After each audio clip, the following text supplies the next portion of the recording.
Film शुरू होती है एवा से, जो बहुत अरसे के बाद अपने शहर वापस आई है क्योंकि उसके दो स्कूल फ्रेंड्स की आपस में एंगेजमेंट हो रही है। उसके दोस्तों में लड़की का नाम डेनिका है। इवेंट के दौरान जब वो डेनिका से नीचे खड़ी होकर बातें कर रही थी तो डेनिका का फियांसे एवा के एक्स से बात कर रहा था। एवा और उसका एक्स पहले एक दूसरे को पसंद करते थे, लेकिन किसी बात को लेकर उनका झगड़ा हो गया और वो अलग हो गई। और आज सब दोस्त इतने टाइम के बाद मिल रहे। एंगेजमेंट का फंक्शन खत्म होने के बाद चारों दोस्त साथ बैठकर बातें करते हैं। आज 4 जुलाई का दिन है और वो फैसला करते हैं कि एक पहाड़ की चोटी पर जाकर वहाँ से आतिशबाजी देखेंगे। जब वो कार में बैठने वाली होती है तो वो अपनी दूसरी फ्रेंड स्टीवी को देखते हैं। उन्होंने सोचा कि हम इतने टाइम के बाद घूमने जा रहे हैं तो क्यों ना उसे भी ले चले। पता चला कि स्टीवी एक बार में काम करती है और जब एवा उसके पास पहुंची तो वो ये कहकर इनकार कर देती है कि सॉरी, मुझे काम है तो तुम लोग चले जाओ। लेकिन स्टीवी की दोस्त कहती है कि मैं यहाँ देख लूंगी, सारा काम मैनेज कर लूंगी, अगर तुम जाना चाहती हो तो चले जाओ। वो मान गई, इसीलिए अभी लोग अपने सफर पर निकल जाते हैं। सब चट्टान की साइड पर ड्राइव करते हुए आगे बढ़ रहे, पर डेनिका का फियांसे अचानक चीख मार देता है जिससे बाकी सब बहुत डर जाते हैं। लेकिन ये सिर्फ एक मजाक था। जल्दी वो उस जगह पर पहुँचे और कार से उतर जाते हैं। डेनिका का फियांसे अजीब ही बर्ताव कर रहा था, जैसे वो आउट ऑफ कंट्रोल हो, पागल हो। अचानक उनके पास एक दूसरी कार आने लगी तब वो अपनी जगह से हटने का नाम ही नहीं ले रहा था। बाकी लोगों को उसकी इस हरकत पर गुस्सा आता है और फिर ऐन वक्त पर एवा का एक्स उसे सामने से हटा देता है। सब उसे गुस्से से देखते हैं, लेकिन दूसरी कार अपने रास्ते से हटकर बैरियर से टकरा जाती है जिससे वो वहीं अटक गई। ये देख सब बहुत डर गए। ड्राइवर को बचाने के लिए दौड़ते हैं जो बहुत ज्यादा जख्मी हो गया था, लेकिन कार का दरवाजा नहीं खुलता और कार आगे बढ़ती रहती है। सब उसे वापस खींचने की कोशिश करते हैं, लेकिन कुछ नहीं होता। फिर आखिरी पल में ड्राइवर डेनिका के फियांसे की शर्ट पकड़ लेता है, लेकिन उसने जल्दी से छुड़वा ली जिससे कार पानी में गिर जाती है। एवा और स्टीवी कहते हैं कि हमें उसे बचाना चाहिए, लेकिन नीचे जाने का कोई रास्ता नहीं है। डेनिका का फियांसे पुलिस को कॉल करने जाता है। तब डेनिका कहती है कि ये सिर्फ एक एक्सीडेंट था, इतना मत सोचो, ऐसे रोड्स पर इस तरह के एक्सीडेंट्स होते रहते हैं। लेकिन एवा का एक्स कहता है कि हम यहाँ बीच में खड़े थे, हमारी गलती है, ये एक तरह से हम उसका खून ही कर रहे हैं। कुछ देर बाद डेनिका का फियांसे वापस आया, कहता है कि पुलिस आ रही है और हमें ये जगह छोड़ देनी चाहिए। एवा और स्टीवी को ये सही नहीं लगता, लेकिन डेनिका का फियांसे उन्हें मना लेता है कि वो पुलिस स्टेशन जाएंगे। एवा का एक्स कहता है कि उसे बचाना मुमकिन नहीं था, हमने कोशिश की ना, इसलिए हमें यहाँ से चले जाना चाहिए। जब पुलिस को गुजरते देखा तो वो लोग वहाँ से निकल जाते हैं। वो घर की तरफ मुड़े, जो देखकर एवा हैरान रह गई कि वो पुलिस स्टेशन नहीं जा रहे। सब घर पहुँच जाते हैं। डेनिका का फियांसे कहता है कि अब सब लोग अलग हो जाएं और इस बात को हमेशा हमेशा के लिए भूल जाएं। वो कहते हैं कि पुलिस इस मामले को देख लेगी और फिक्र करने की कोई बात नहीं। एवा को ये आइडिया पसंद नहीं आता और वो बिना कुछ कहे चली जाती है। ऐसे ही 1 साल गुजर गया। एवा फिर से अपने शहर में वापस आने लगी, डेनिका के ब्राइडल शॉवर के लिए। जी हाँ, अब उसकी शादी होने वाली है, लेकिन अपने फियांसे से नहीं बल्कि किसी और लड़के से, क्योंकि उसने उस हादसे के बाद अपने फियांसे से रिश्ता तोड़ लिया था। एवा फ्लाइट में एक लड़की से मिली जो पॉडकास्टर होती है। ये सुन करके वो भी उसी जगह पर जा रही है तो एवा उसे लिफ्ट के लिए पूछती है। एवा का एक्स गाड़ी लेकर यहाँ आया हुआ था, इसलिए दोनों लड़कियाँ गाड़ी में बैठ गयी और ये लोग वहाँ से निकल जाते हैं। डेनिका बहुत खुश हुई और एवा से काफी अच्छे से मिलती है। यहाँ स्टीवी भी आ गई जो दोनों भी मिलती है। कुछ देर बाद डेनिका सबके साथ बैठकर उनके गिफ्ट्स को देखने लगती है। तभी एक लेटर नीचे गिरा। वो उसे खोलती है तब अंदर एक कार्ड था जिस पर लिखा था I know what you did last summer, यानी मैं जानता हूँ कि तुमने पिछली गर्मियों में क्या किया था। डेनिका हैरान हो गई और पूछती है कि ये किसने भेजा, लेकिन कोई भी नहीं जानता था। बाद में वो उन्हें कार्ड दिखाकर बताती है कि ये सब मेरे एक्स फियांसे का काम है, क्योंकि वो पिछले साल के हादसे से पागल हो गया था और इसीलिए हम अलग हो गए। एवा का एक्स उस हादसे के बारे में बताते हुए कहता है कि जो आदमी मरा था उसकी कोई फैमिली नहीं थी। डेनिका के एक्स के डैड जो शहर के मेयर हैं, उन्होंने उस केस को हैंडल किया था ताकि उस हादसे में उनके बेटे का नाम ना आए। थी। अब वो ग्रुप डेनिका के एक्स फियांसे की जगह पर पहुंची। वो उन्हें देखकर हैरान रह जाता है। वो जब उसे लेटर दिखाने लगी तो वो डर गया। कहता है कि मेरा इसे कोई लेना देना नहीं है। रात को डेनिका जब घर पर थी तो उसे खिड़की के बाहर किसी की मौजूदगी का एहसास होता है। जब वो देखने जाती है तो उसका फियांसे पीछे से आकर उसे पकड़ लेता है। सोचता है कि शायद डेनिका को शादी की वजह से घबराहट हो रही है, इसीलिए वो उसे रिलैक्स करता है। डेनिका नहाने जाती है जबकि बाहर उसका फियांसे ड्रिंक कर रहा था। वो बाथ टब में लेटकर मेडिटेशन करती है खुद को रिलैक्स करने के लिए, और अचानक बाहर की लाइट ऑन हो जाती है। ये देख उसका फियांसे हैरान रह गया और चेक करने बाहर गया, लेकिन लाइट फिर से बंद हो जाती है। वो बड़ी गौर से अंधेरे में देख रहा था, फिर वापस आता है, लेकिन अचानक एक तीर उसके कंधे के आर पार हो जाता है। वो गिरने वाला था, लेकिन अपने पीछे वाले पिलर को पकड़कर खड़ा रहता है। डेनिका ने म्यूजिक लगाया हुआ था, इसलिए वो कुछ नहीं सुन पाती। वो नीचे गिर गया था, लेकिन थोड़ा रेंगते हुए दोबारा खड़ा हो जाता है। तब उसे पता चला कि वहाँ तो किलर आ चुका है, जो एक दूसरा एरो शूट करता है। किलर फिर उसके पास आया और अपने बड़े से हुक से उसका खात्मा कर देता है। किलर को हम नहीं देख पाते क्योंकि उसने मास्क लगाया हुआ था। डेनिका नहाने के बाद फ्रेश फील करती है। उसने सुना कि नीचे म्यूजिक ऑन हो गया है, इसलिए वो भी नीचे जाती है और देखती है एक खौफनाक नजारा कि उसके फियांसे के गले में रॉड घुसा हुआ है और ऊपर उसके खून से लिखा था, you can't erase the past, तुम माजी को नहीं मिटा सकते, जिससे वो बहुत घबरा गई। अगली सुबह सब साथ बैठे हुए थे, समझने की कोशिश करते हैं कि क्या हो रहा है। वो एक दूसरे के दोस्तों के नाम लेते हैं जो शायद पिछले साल के हादसे के बारे में जानते हो। एवा का एक्स एवा की नई दोस्त पॉडकास्टर का जिक्र करता है, जिसने हाल ही में एक किलर के बारे में पॉडकास्ट किया हुआ था, जिसे डियाना प्ले करती है। उसमें वो 1997 के कत्लों की बात करती है, जिन सब को एक ही किलर ने हुक से मारा हुआ था। अब ये जानकर कि सब जवान लड़का और लड़की को मारने वाला एक ही किलर था, हुक वाला, वो काफी चौंक जाती हैं और डर भी गए थे। लेकिन एवा कहती है कि उस पॉडकास्टर को किलर समझना पागलपन है, क्योंकि वो अभी मुझसे मिली है। अगली सुबह एवा पॉडकास्टर से मिली और कहती है कि तुम मुझे थोड़ा अपने बारे में तो बताओ। पॉडकास्टर उसे एक काफी पुराने घर में लेकर आई और पागलों की तरह बर्ताव करते हुए बार बार 1997 के कत्लों की बात करती रहती है जो उस सीरियल किलर ने किए थे। फिर वो एवा के कान में धीरे से कहती है कि किलर ने अपने विक्टिम्स, यानी जिन्हें अब वो शिकार बनाएगा, मारेगा, उनके लिए एक नोट छोड़ा है जिस पर लिखा था, I know what you did last summer, और वो उसे दिखाती भी है। वो एवा को एक प्रोफेसर लेडी और रे नाम के आदमी के बारे में भी बताती है, जो उस टाउन की हादसे के सर्वाइवर्स थे, यानी किलर से जिंदा बचने वाले 2 लोग। वो एवा को और डराती है, कहती है कि इंतजार करो, और खुद ऊपर चली जाती है। एवा मदद के लिए कॉल करती है। जैसे जैसे इंतजार बढ़ता गया, वो अचानक से किलर को अपने सामने खड़ा पाती है। उसने सोचा कि ये पॉडकास्टर है जो मेरे साथ मजाक कर रही है, लेकिन वो तो ऊपर थी। इसका मतलब कि एवा के सामने सच में वो किलर ही था। वो उस पर हमला कर देता है। तब एवा किलर के हर अटैक से बचती रहती है। वो चाकू से किलर को ही जख्मी कर देती है। फिर वो किलर के सामने चाकू करते हुए खुद को एक रूम में लॉक कर देती है। कुछ देर बाद जब उसे एहसास हुआ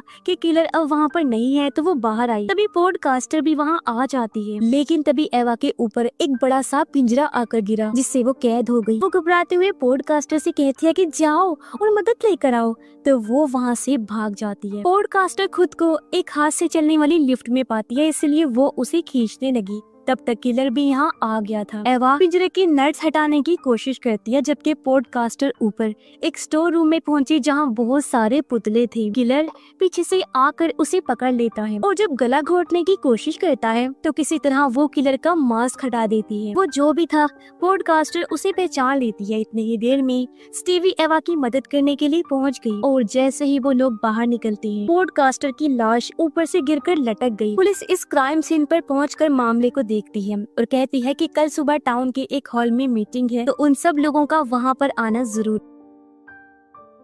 उन्हें अब समझ नहीं आता कि क्या करें, लेकिन एवा के पास एक प्लान है। वो है सर्वाइवर प्रोफेसर, जो अपने स्टूडेंट्स को पढ़ा रही होती है। जैसे वो बाहर आई, एवा उसके पास जाती है, लेकिन वो अपने पास्ट के उस हादसे के बारे में कोई बात नहीं करना चाहती। लेकिन एवा उसकी मिन्नत करते हुए मदद मांगती है। अब क्योंकि वो भी उस अजीब सूरत हाल से गुजर रहे थे, इसीलिए वो एवा की बात सुनने के लिए तैयार हो जाती है और एवा को अपने घर ले आई। एवा पूछती है, क्या आप मेरे साथ टाउन जा सकती हैं? इस पर प्रोफेसर कहती कहती है कि इसका कोई फायदा नहीं है, इसका सिर्फ एक ही तरीका है, ये पता लगाना कि ये सब कौन कर रहा है, यानी कि किलर कौन है, उसे ढूंढो। टाउन मीटिंग में पुलिस सबको बताती है कि पॉडकास्टर ने अपनी जान खुद ली है, क्योंकि हमारे पास उसकी हिस्ट्री है, जिससे ये बात साबित हो रही है कि उसका दिमागी तवाज़ुन ठीक नहीं था। ये सुनकर एवा और उसका एक्स खड़े हुए इस बात की मुखालफत करते हैं। एवा बताती है कि वो किलर नहीं है, बल्कि जब मैं उसके घर गई थी तो वहाँ किलर सच में आया था, जिसने मेरा भी पीछा किया। जो सुनकर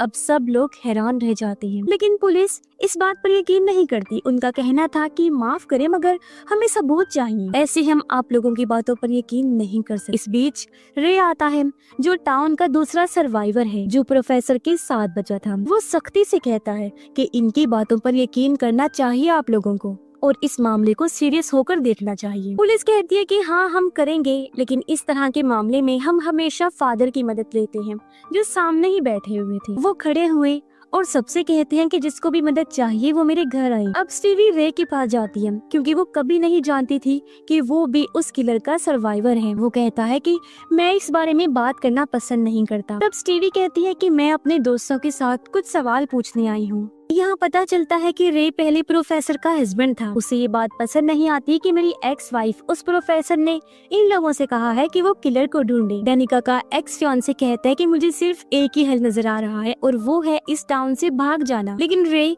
जिसे इस बात का तजुर्बा था, कहता है कि ये अच्छा आइडिया साबित नहीं होगा। इस बीच वो पुलिस रिपोर्ट को देखते हैं, जिसके मुताबिक मरने वाला आदमी शराब पीकर गाड़ी चला रहा था, और वो गाड़ी भी चोरी की। रे कहता है कि हमें पता करना होगा कि वो कार किसके नाम की थी, इसीलिए वो टाउन की उस कार सर्विस में जाते हैं जहाँ पर गाड़ियाँ किराए पर दी जाती थी। वहाँ के आदमी से कहते हैं कि क्या हमें पुरानी गाड़ी के बारे में इंफॉर्मेशन मिल सकती है, हमारे पास लाइसेंस, नंबर प्लेट कुछ भी नहीं है। एवा यहाँ एक ड्रामा करती है कि वो मेरा भाई था जो उस कार एक्सीडेंट में मारा गया था, इसीलिए वो आदमी उन्हें इंफॉर्मेशन दे देता है। रे फैसला करता है कि मिली हुई इंफॉर्मेशन की मदद से हम कार को ढूंढेंगे। डेनिका और उसका एक्स फियांसे कब्रिस्तान गई ताकि वो मरने वाले आदमी की कब्र पर जा सके। उन्होंने देखा कि उसकी कब्र पर ताज़ा फूल पड़े हुए हैं। कब्रिस्तान का केयर टेकर जब वहाँ पर आया तो उन्होंने पूछा, क्या तुम जानते हो कि ये फूल किसने रखे? वो कहता है कि नहीं, मैं नहीं जानता। तो वो दोनों उसे सीसीटीवी फुटेज दिखाने के लिए रिक्वेस्ट करते हैं, और वो मान गया। वो जाता है चेक करने, और जैसे ही वो पता लगाने वाला होता है, किलर पीछे से आकर उसका गला काट देता है। अब उन्हें शाम हो गई थी और आदमी अभी तक वापस नहीं आया था, इसीलिए उसका एक्स फियांसे चेक करने गया, जबकि डेनिका वहीं रुककर इंतजार करती है। और जैसे ही वो पीछे मुड़ी, अचानक से उसके सामने किलर आ जाता है। वो बहुत घबरा गई, भागती है और एक स्टोरेज में छुप जाती है। उसे वहाँ एक टेलीफोन मिला, और जब वो कॉल करने की कोशिश करती है तब किलर वहाँ आ जाता है। वो स्टेज के नीचे छुप गई और किलर उसके ऊपर से चल रहा होता है। जल्दी किलर को उसके बारे में पता चल गया और वो अटैक कर देता है। वो उसे खींचकर बाहर लाया और नीचे फेंक देता है। उसे मारने ही वाला था कि तभी उसका फियांसे आ गया। किलर को साइड में गिराकर उसे बचा लेता है। किलर वहाँ से भाग गया और वो डेनिका को संभालता है। अब प्रोफेसर जो अपने घर पर थी, अचानक उसके दरवाजे पर कोई आया, जो और कोई नहीं बल्कि रे है। वो उसे अंदर आने देती है। उसने कहा कि मैं सिर्फ इसलिए आया हूँ क्योंकि मुझे इस बात से मायूसी हो रही है कि तुमने एवा से किलर को ढूंढने के लिए कहा है, हालांकि तुम जानती हो कि वो सबकी मौत की वजह बन सकता है। उधर सारे दोस्त एक साथ थे, जहाँ डेनिका भी अब ठीक हो रही। इस बीच एवा की एक्स को अजीब महसूस हुआ, इसीलिए वो अपना मूड ठीक करने के लिए अपनी गाड़ी के पास आ जाता है। लेकिन जब वो वापस आया तो पाता है कि दरवाजा लॉक्ड है। वो खिड़की की तरफ जाने लगा, लेकिन तभी पीछे से किलर आकर रस्सी से उसका गला घोंटने लगता है, जिससे उसका दम घुट गया, गले की हड्डी टूट गई और उसकी वहीं पर मौत हो जाती है। एवा पर्दा हटाती है और देखती है कि उसकी कार वहाँ से जा रही है। वो फौरन उसे कॉल करती है, लेकिन वो तो मर चुका था और फोन लाश के पास रखा हुआ था और गाड़ी किलर चला रहा होता है। अगली सुबह एवा और डेनिका फादर के पास गई। डेनिका को अजीब लगा और वो वॉशरूम का बहाना बनाकर फादर के चेम्बर में जाती है। फादर एवा को देखकर अजीब तरह से उसके साथ बर्ताव करने लगा।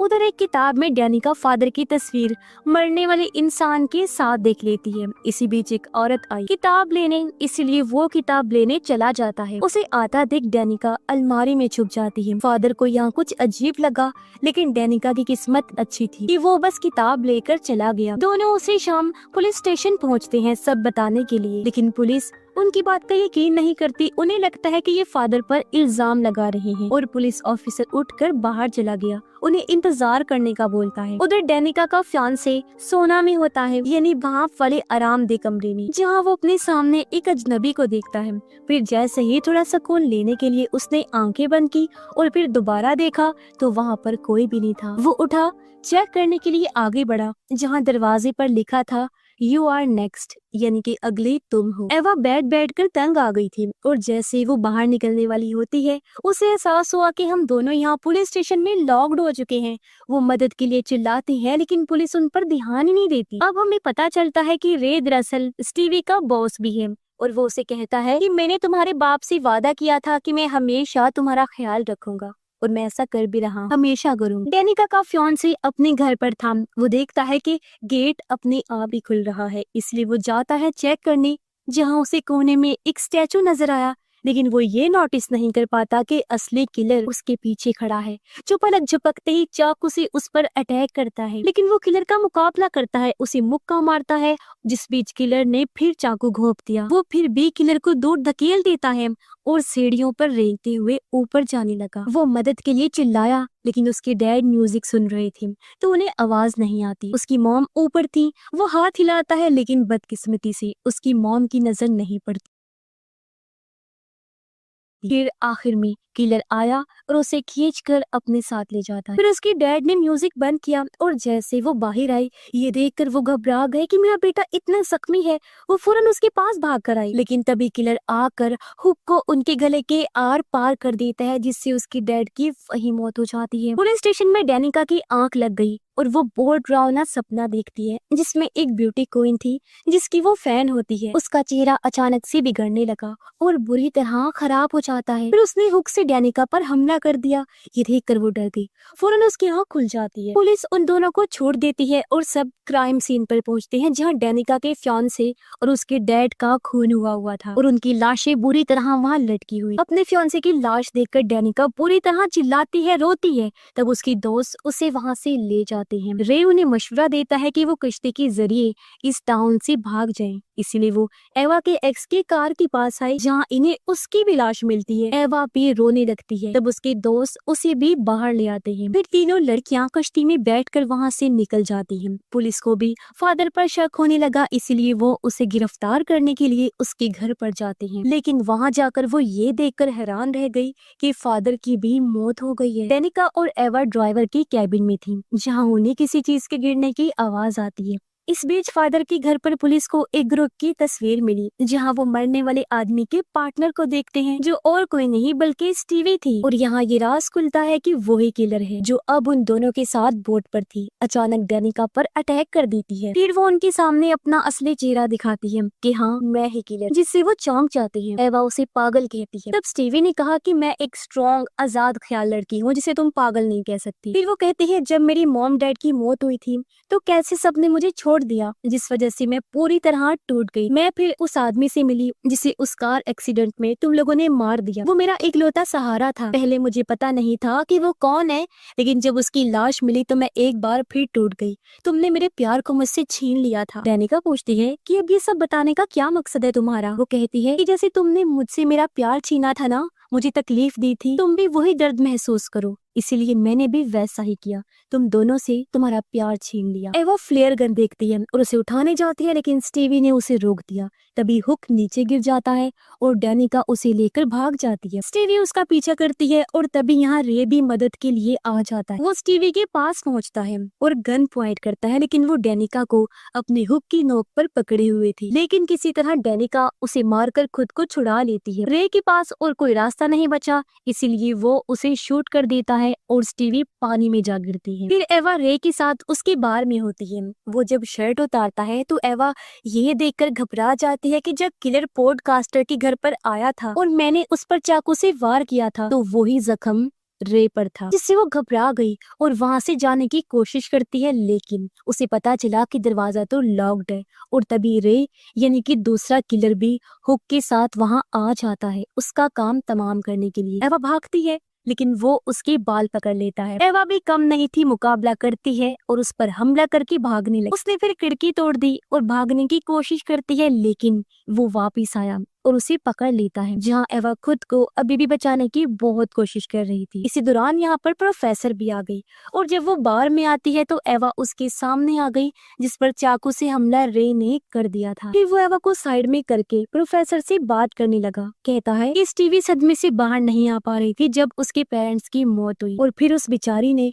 अपने प्यार को भी खो दिया, और मुझे फख्र है कि मैंने स्टीवी का साथ दिया उसके दोस्तों को मारने में, क्योंकि उसने अपने प्यार को खोया था अपनी मॉम डैड के बाद। ये बताकर वो प्रोफेसर को भी मारने वाला होता है, लेकिन तभी पीछे से एवा उस पर तीर कमान से हमला कर देती है, जो उसके आर पार हो गया और उसकी वहीं पर मौत हो जाती है। डेनिका को हम फिर समंदर किनारे देखते हैं, जो अभी भी जिंदा थी। अब एवा और डेनिका का हॉस्पिटल में इलाज चल रहा था, जिस दौरान उन्हें पता चलता है कि स्टीवी अभी भी जिंदा है। तो वो सोचती है कि अब की बार उसे नहीं छोड़ेंगे, क्योंकि एक किलर रे तो मर चुका है, तो दूसरी किलर स्टीवी का मरना भी जरूरी है और अब वो उसे मार कर ही दम लेंगे। इसी के साथ ये फिल्म इधर ही खत्म हो जाती है।